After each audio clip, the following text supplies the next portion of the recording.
What's going on, guys? Arab here, and welcome back to another installment of the Last Question Mark Challenge here. This time for the USA Grand Prix in 2017. We're driving as Carlos Sainz in the Renault, in fact, actually. And this video being uploaded straight after the real-life USA Grand Prix. So as per usual, as standard with these Last Question Mark Challenges, let me know what you thought of the real-life Grand Prix in the comments below. This commentary and video being recorded before the real-life Grand Prix gets underway. So we'll see, as usual, what I can jinx in the video. But of course, I hope you guys enjoy the little detail of that. I've actually managed to just swap around the drivers. Obviously, I'm recording this on PC, so I'm able to do that. We've got Carlos Sainz in the Renault that we're driving as. We're partnering Nico Hülkenberg, and then we've also got Brendan Hartley in the Toro Rosso, partnering Danica Fiat in the Toro Rosso car. But yeah, it's going to be kind of nice to have Sainz's helmet there on the Renault and kind of have that on board for the first time in F1. And obviously, it was really great to see it in real life, so awesome to actually drive as that on board here at USA. And so obviously, from last place, the Renault should go pretty okay. Down the main straights, maybe a bit of an issue. Obviously, it's the bog standard Renault, not the career mode Renault that I have. So it may be a little bit tricky in a straight line, but we'll see. But Hamilton there on first place, and Vettel in second, Bottas third. So in fact, the grid order, at least for that top part of the grid order for this race, has actually been to the real life one. At least the front row as well. Hamilton first and Vettel second. So at least we got that part right straight away. I mean, that's not me getting it right. That's just the game getting it right. But let's see, as I said, what we can jinx in this race then. So as per usual with these last question mark challenges, 25% race, so it's going to be a box standard one stop, ultra softs, 2 super softs. But of course, with a 25% race, it only means 14 laps here at COTA to get things done and see how far we can get up the order from P20 on the grid. So here we go to 5 red lights to the USA Grand Prix here in the Renault as Carlos Sainz. Absolutely awesome stuff, and we're underway, and it's a very good start as we immediately overtake both Sauber cars, and we're up into P18 already. Both McLaren Hondas going side by side into turn 1. We go down the inside there and try and nip down up into P16. We've got Stroll on the outside of Kevin Magnussen. They're going to go toe-to-toe as well as Brendan Hartley's made a really good start. He's ahead of Danica Fiat for now, and he's side by side with Felipe Massa. We're unable to make the move on the Haas. A little bit of contact there with Stroll and Magnussen, and we're able to actually go around the outside of them, and we made another double overtake. So we've made 6 overtakes already, and it's only been into the end of Sector 1. They had to be patient there with Magnussen and Stroll, but actually worked out in the end. The patient method is eventually Magnussen, as he would, has a little bit of contact with Stroll, and we're able to make that pass very easily around the outside. So now chasing after Danica Fiat, obviously our former teammate, as playing as Carlos Sainz. So a very nice dynamic here with this race at the moment. So let's see what the slipstream is going to be like. Obviously up into Rich Mix, and we know from the career mode how good Rich Mix can work with the engine, but you can see, since it's not the upgraded Renault from career mode, not quite the legs we kind of expect from those career mode videos. So we go down the inside of Kvyat, have to make a bit of a dive bomb to make this work. We go side by side, tapping right front tyre to left front tyre. We tried to make a switchback move work here. It doesn't work out. I don't get the downforce and traction that I need, so we have to wait until the end of that opening lap to try maybe make a move on the main straight once again in Rich Mix down this straight, basically putting up into Rich on every straight I can, and then down to standard during the corners. And later on this race, you may see we have to do some fuel saving actually as we go down the inside. Lock up on the left front tyre, but that's not going to matter. We go a little bit wide due to the lock up, and actually that probably helps us force Kvyat out, and we're up into P13. And now the next car up ahead is Brendan Hartley, obviously stepping in for the situation with Toro Rosso this race weekend, and did a pretty decent job, I got to say, in qualifying, at least, to be fair to him, first time just hopping in the car straight away on Friday, and then, getting used to the car. I think he did a pretty decent job on Saturday to say all things, all circumstances coming together. So I hope he does well in the race, but, I probably just jinxed it there by saying that. But of course, a very odd situation with Toro Rosso. And actually, if you guys didn't actually know, if you didn't see the news, the ironic thing is, Pierre Gasly, the reason why he wasn't in the Toro Rosso this weekend was because he was going to go for that final Super Formula race for the Japanese Grand Prix and try and win the championship. He was half a point behind the championship leader, so Honda kind of pushed for it, and obviously Gasly also would maybe want to wrap up the championship and win the Super Formula and come to F1, then back again in the Toro Rosso for the remaining races and then the next season as a Super Formula champion, as well as the GP2 champion from last year. But the ironic thing was, it actually got rained out. There was a kind of, too much torrential rain at Japan at Suzuka this weekend, so both rounds were cancelled of that race weekend. So as we dive down the inside of Hartley, the man who replaced effectively Gasly in that car, yeah, the real kind of irony, and also really a shame is Gasly missed out on what would have been a really decent, again, just another chance to be in the Toro Rosso in F1.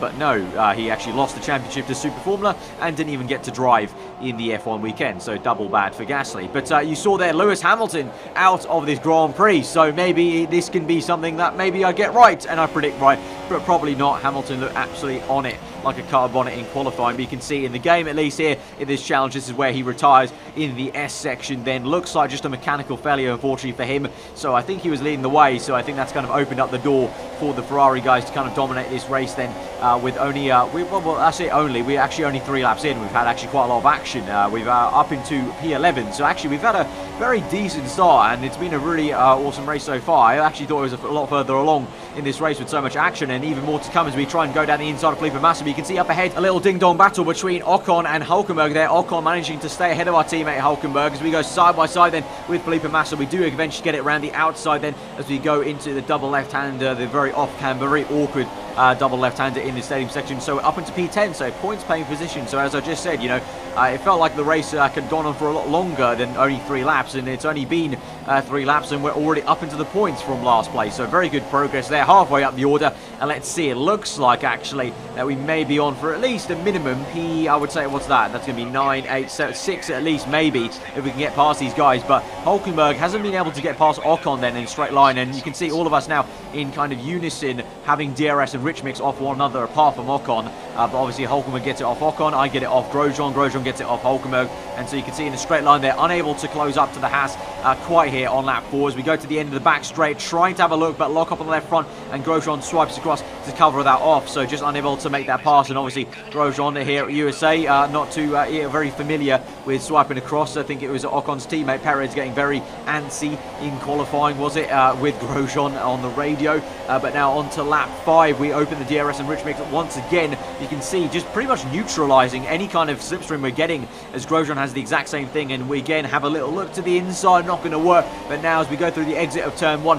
I think I need to try and make this move in the S section, so we're going to go very committed now, going to keep in Rich Mix for the first part of the S section at least, and really go flat out now through the left, now the right, around the outside of the Frenchman. We're going to have to feed it through, be brave, stick it down the inside, keep it there, and we shove Grosjean off wide and be very aggressive with him to get the place up into 9th place. And now we can look at the back of our teammate Hulkenberg, but as I said, annoyingly, it looks like he's having a bit of trouble to overtake Ocon here in a straight line. So let's see, although I say that, immediately onto the back straight, he's gone for the move round the outside to the inside. Then again, they have a side-by-side moment in this section, and this time looks like there's a bit of contact, and Hulkenberg will shove Ocon wide then, and Hulkenberg's made the move. Awesome stuff, and maybe I can try and now use that to help me out as he's kind of sent Ocon wide there, and maybe, as I said, there was contact made, so maybe there's a little bit of front wing off, maybe, perhaps, of Ocon, so we now can use that to advantage, open the DRS Rich Mix. Either way, Ocon flustered a little bit, and Hulkenberg already trying to get away a little bit as we go up into turn 1 and climb up the hill, and we're closing up to Ocon even more in the brake zone there, and we're going to really try and get a best exit we can. And again, in the S section, I think we could try and make this pass on the Force India, probably the better way to make the pass, rather than maybe trying to be patient like Hulkenberg for 2-3 laps to make it in a straight line. But into the next right hand, you can see having to lift off there and brake a tad, as in the same place I overtook Grosjean, because I was a little bit further back than Ocon, I was about to slam into the back of him rather than overtaking around the outside. And you can see again, I tried to stick it down the inside, which I'll admit that was a very audacious move down the inside there, forced him wide, but then because Ocon got the racing line, swiped across, then kind of brake checked me into the next corner. Unfortunately, a bit of contact made, no front wing damage though, just cosmetic damage to the nose cone, I would imagine, but very frustrating then, and we have to indeed have to wait till the main straight. Open DRS now, Rich Mix, as we go down the main straight on lap 6. Here we go to make the move down the inside. Going to have to be a bit of a dive bomb here, but we're going to make it work.